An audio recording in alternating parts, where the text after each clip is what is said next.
Amayuniyoni ngokuhlukana kwawo amemezele amagadango esela yowathatha njengombana aligandelela igama lokuthi afuna imrholo ikhutshulwe ngamaphesenti ali-10.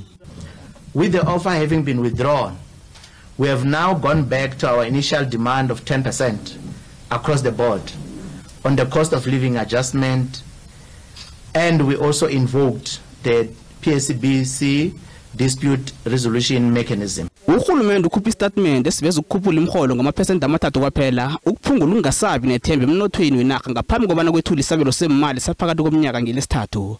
Istatement esi silinga abasebenzi bakarhulumende. The collective spirit of the public sector workers has always been shuffled by the blatant disregard and the continued undermining of collective bargaining by government. I-Union yabasebenzi bakarhulumende Public Servants Association of South Africa PSA enamalunga ngaphezu kwe-200,000 ithi abasebenzi sebathomile ngesithabalala enarheni zombelele ngemva kobana banikele umqatjhi incwadi yokutjhagala.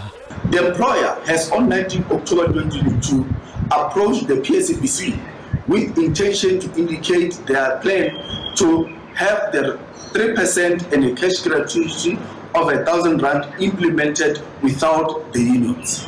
This shows the arrogance of the employer who is not willing to accede to a very low demand of the unions, which is 6.5%. Umtjhagalo nangaba khona yokuthikazisa ukunikela kwezenzela zabantu kwaRhulumende akugabe ukuvela kuhle ukuthi abasebenzi bezempilo nebezevikeleko bazokungenela ijimeli namkhanjani nokuthi uRhulumende uzokuragela phambili ngokukhuphukisa imrholo ngamaphesenti amathathu angakakhulumisani namayuniyoni.